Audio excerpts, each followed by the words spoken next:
So once again, it's me, KNIG, coming to you live and direct. I got to talk about Shannon Sharpe. Shannon Sharpe is just another domino. You feel me? Just another domino. Just another nigga taken down by the same move. You don't catch the reference? The same move? One move. And all of these different dominoes get taken down by the same move. Now, what is that move, King? It is the move straight from the original taboo of black men want white women. Black men are overly sexual deviants. This is perpetuated throughout the history of America. When you talk about the original showing of the original movie, Birth of a Nation, sparking the Klan to return, signaling that black women are going to, take all these white women by force, mind you, and procreate with them, exterminating the white purity or what have you, right? So this notion, as far back as, radio, television, media in America, this notion of sexual deviance has been going on in America. When you talk about movies like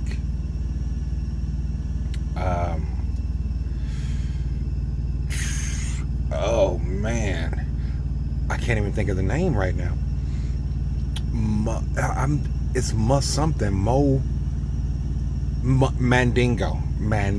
There it is. Talk about movies like Mandingo. You talk about the myth of the endowment of a black man, right? They're so well endowed. You talk about the castration of black men in America during the lynchings. They would sever the black man's penis and use it for elixirs and drinks and showcases and other things like that, right? So this has always been a thing in America, right? Like, if you don't know your history, you go, damn, this shit just crazy. But this shit is just what it is. You give a nigga some money, you put a target on his back for the honey. For the honey pack. Ooh, let's talk about it, man. Y'all ain't ready for that talk. When they talk about handlers, right? Kanye West, these entertainers coming in and coming into the entertainment business, having handlers, people that can maneuver them and manipulate them and to do things that they wouldn't do outside of their nature, right? It's like an Illuminati overseer, right? So they're not necessarily in the Illuminati, but they have somebody who could make you tweak, make you play ball in a certain way, make you say yes to a certain thing based on blackmail to a black male. Come on. How they gonna blackball me when they forgot I got two things, my black balls. But these are the things, right, that we talk about. Honey, a honey pot is a tactic, right? So it might be where a woman goes on Bachelorette, finds a man, he divorces her. He says he wants to still live the same lifestyle he had with her. She has to give up that alimony, right? After just a short time. But that honeypot says that we need to get that mignon, right? Now, back in the day, I don't know how relevant it is now, but late 90s, early 2000s, they would tell players in the NBA and NFL, players that are coming into millions, they would say, if you have that light bright, damn near white on your arm, that's going to look right for you. But if she white, she right. And that's going to open up doors for you. So this is like a two-part honey pot situation. They would say, if you have you a white wife that would give you a connection into the white world, right, that would allow you to sit at the table, have conversations. She'll be your spokesman, your talking partner, and you would be able to have similarities that would allow you to engage in casual conversations that would lead to business moves that could lead to millions, right? But ultimately you need to have a seat at the table, and that's what she would give you. So stampede of niggas running out, snow bunny hopping like a motherfucker, right? And Dr. Umar Johnson, he was talking about the snow bunny crisis. This is that two-parter thing. So they tell the new money millionaires coming into the NFL, NBA, if you had a white wife, it would make you look better, and it would open up opportunities for you. Now, the NBA, NFL player is a prominent figure, right? Showcasing that love, I'm not saying that it's not love, but it is the representation, when togetherness, that is now echoed in the community. People thinking, oh, that's what I want from me. I want to resemble money. I want to resemble prosperity. I want to look as if I've made it. So if I can get me a trophy on my arm, if I can get me the white girl in my stable, all the better, right? So I say that to say, now we talk about the honey pot, switching over to the honey pack.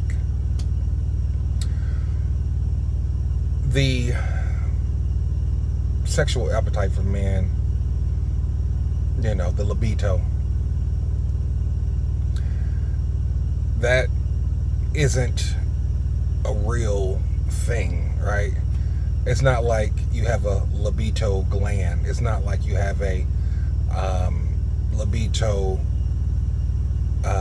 part in your brain, right? The libido is the culmination of testosterone and genetics, right? So testosterone saying, I want to prove myself superior, right? I want to dominate. I want to be dominant. And then the genetics saying, I want to procreate. I want to multiply. I want to dominate and multiply. Dominate and multiply. Dominate and multiply. Dominate and multiply. Libido. right? So that is what libido is. It's a combination of those two things. Now, all men have them because men have testosterone, um, and the more testosterone you have, ultimately the more libido you have, because dominating is dominating over individuals. So that dominating figure, that aspiring person, is going to now represent power, and people are attracted to power. Like women are attracted to power. Yes, indeed. I can't get no light in it bit. What the? So yes, women are attracted to power. Men with power get more women. Now, power is always synonymous with influence. You can substitute power with influence and influence with power everywhere you go, everywhere you look. That's a part I need to hold on to. Anyway, so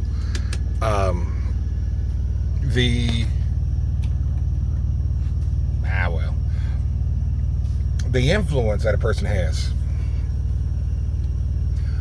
they might not have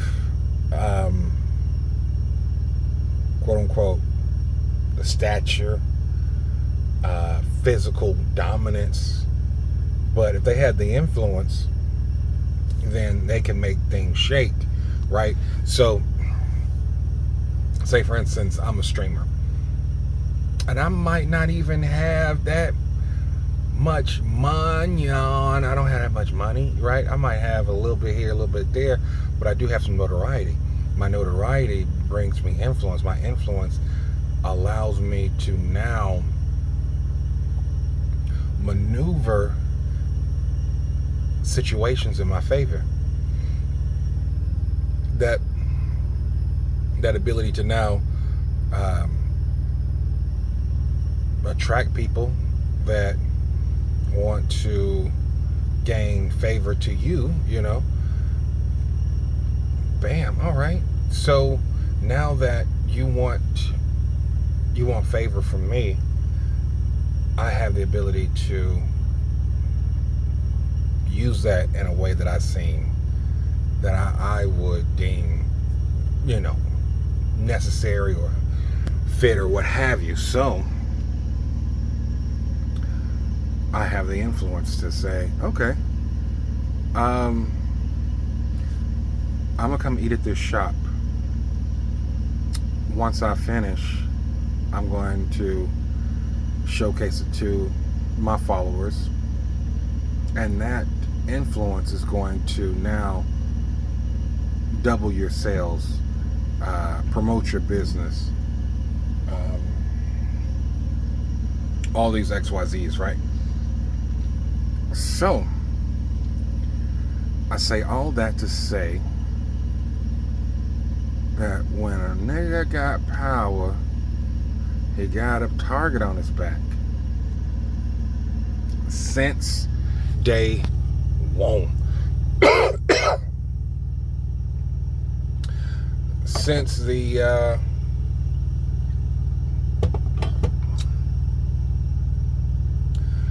since they said they don't want a black messiah, since they've wanted to eliminate any black savior,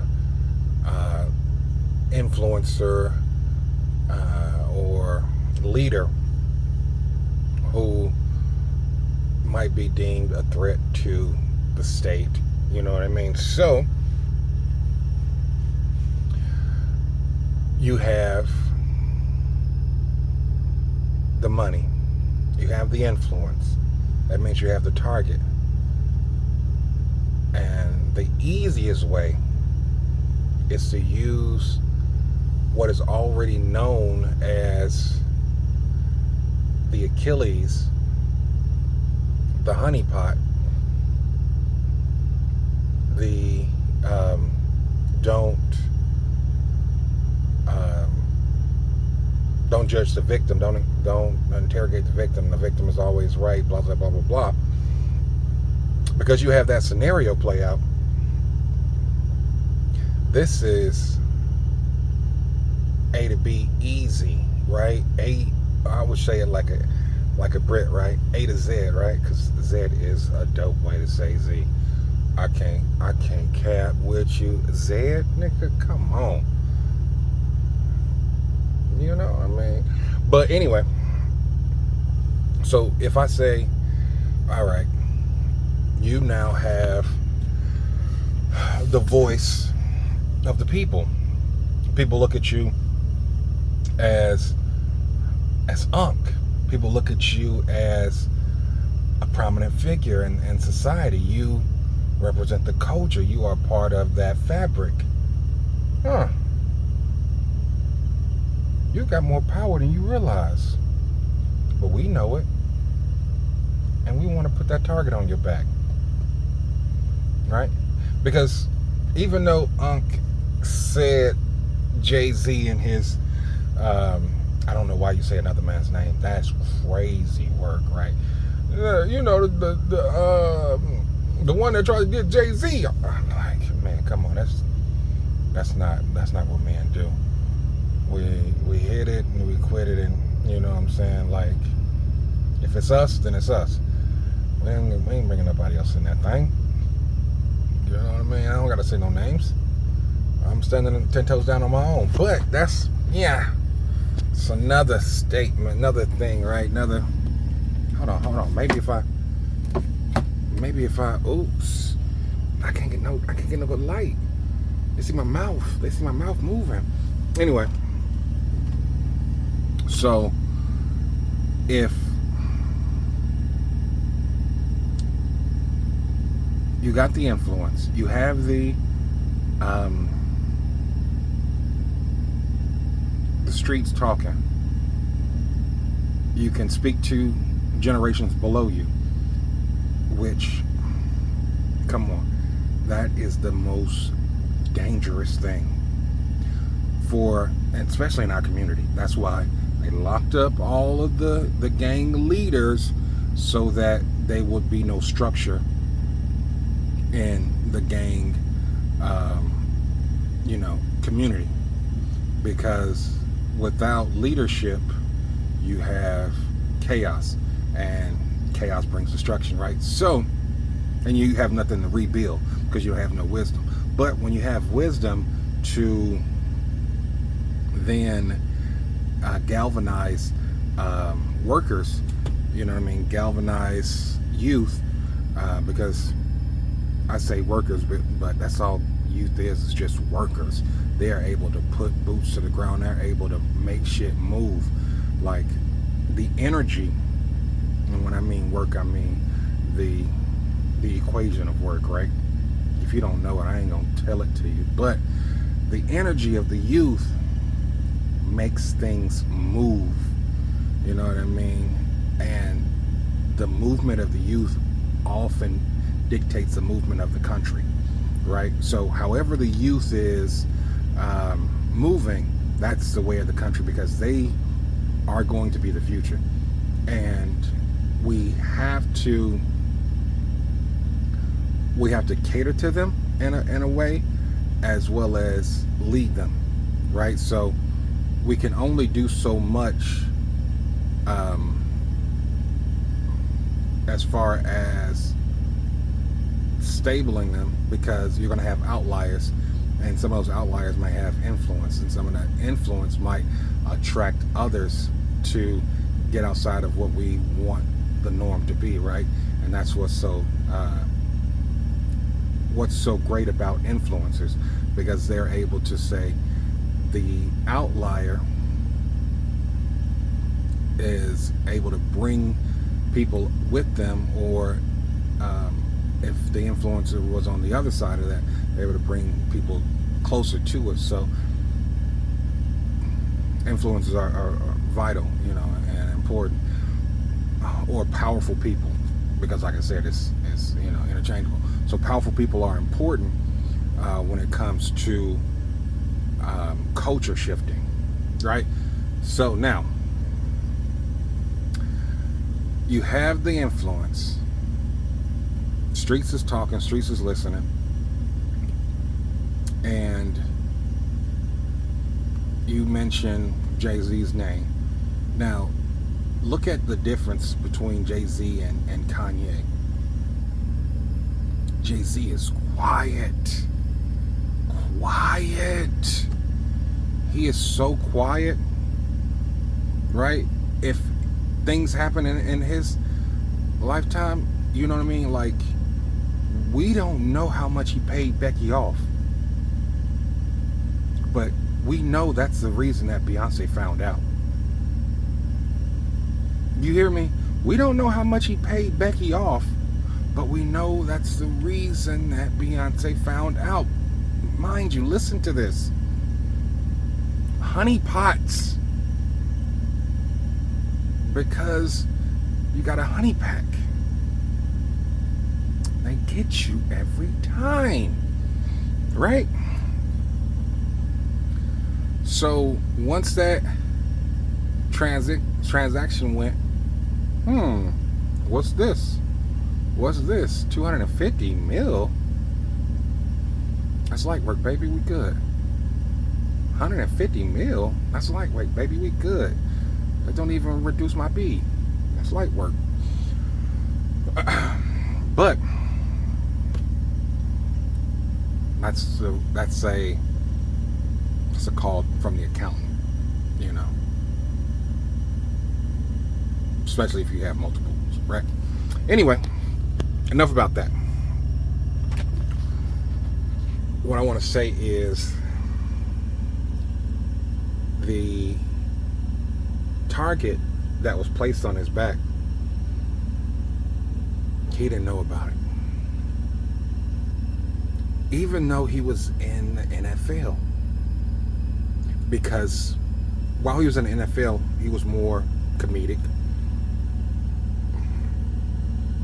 While he was in Skip Bayless' show, he was more comedic. But then Cat Williams came, changed. Oh, this is where you go to get that buzz. This is where you go to talk to the globe. This is where people are tuning in.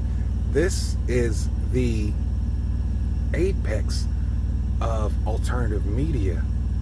This is it. What can he do with that type of power? If he chose to, what would he use his influence for? Will he put somebody on that is unchecked, is unpolished, is unapologetic? You feel me? Like, we can't deviate from the course and allow things to transpire that we have no control over. We must control all aspects of the known and unknown, right? So you take that for what it is, and you see that these people are saying, okay, you don't have to say that, you don't have to say that, but we're going, because he said it first. We didn't hear about it from the news first, right? He said it first. So now what's that mean? That means that there were going to be one statement, right? The first initial. And then there was going to be a double back. Well, we really just want you to run things by us, make sure that your guests have been okayed, and you know what I mean? We don't want any kind of hiccups, any kind of problems in the programming.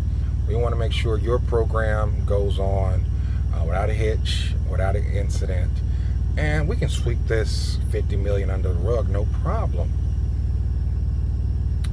Okay. But he came out with it first, right? So I don't know if they double back with him yet, or how much of that has been double back. But this routine, they got young Philly.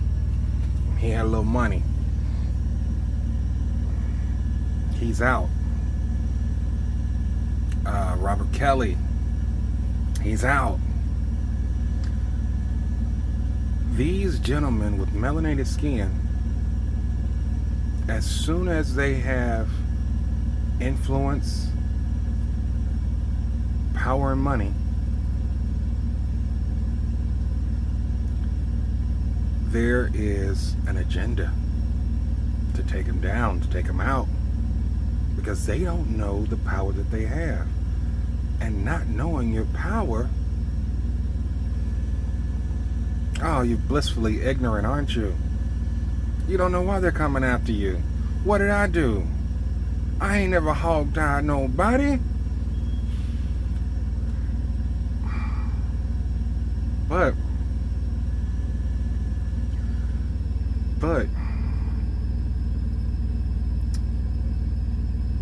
you see the people that remain silent, that aren't, you know what I mean, in that limelight. You see people like Pharrell Williams, right?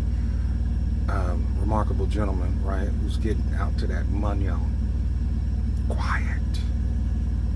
Quiet, back room somewhere, doing not a damn thing in the limelight. Quiet. Now, he is part of that Virginia gang that, come on, y'all, they kind of fucked it off.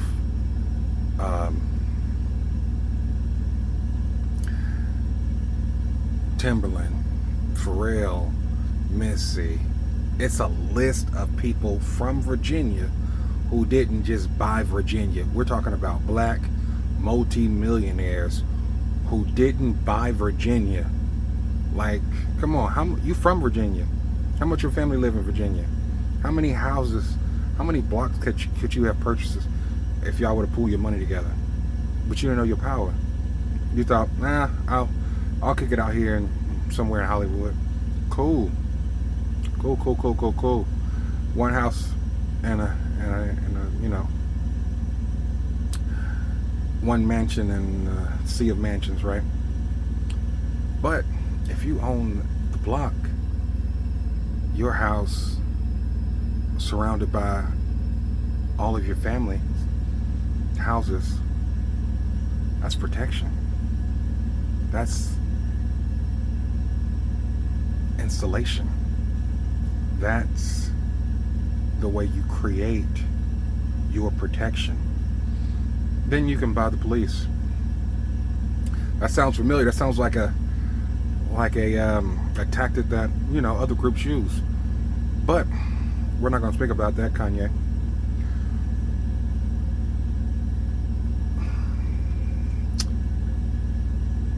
When you have influence, you have a target. When you remain public, active, that target emits that signal, that homing signal, and they coming for you. They coming for you with that homing signal, right? They coming to dismantle and take away your voice. Ain't they right, Diddy? Yeah, that's right. Cause I ain't heard not one charge on Diddy. Seen the video. She ain't saying nothing with $10 million in her pocket. Gag order. But they still got him locked up. It's been like a year or some change. They still got him locked up. Why? Why can't he go free? Right? Why can't he get bail? The craziest thing happened there. And people are just like, Because he was a little bit more talkative, a little bit more animated, a little bit noisier than he ought to be, right? As soon as if you're not quiet, you gotta take the millions into a hole. You gotta get your cheese and get into the mouse hole. Get out that mouse trap. You gotta scurry along, right? Because as soon as you pop up and prop up opinions, ideas that are going to move the needle, going to change the dynamic, the culture, then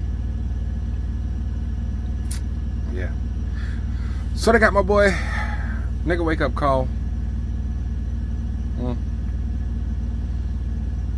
You know, snow bunny alert. He got one.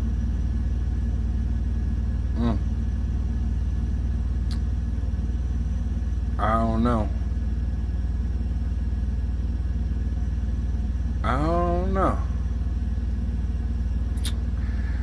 Have a little fun here and there.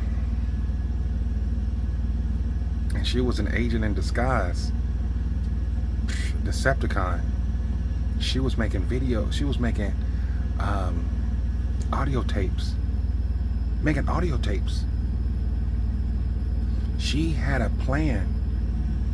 Who put the idea in her head? Huh? They told her, you're going to be the handler, honeypot. Okay. So in the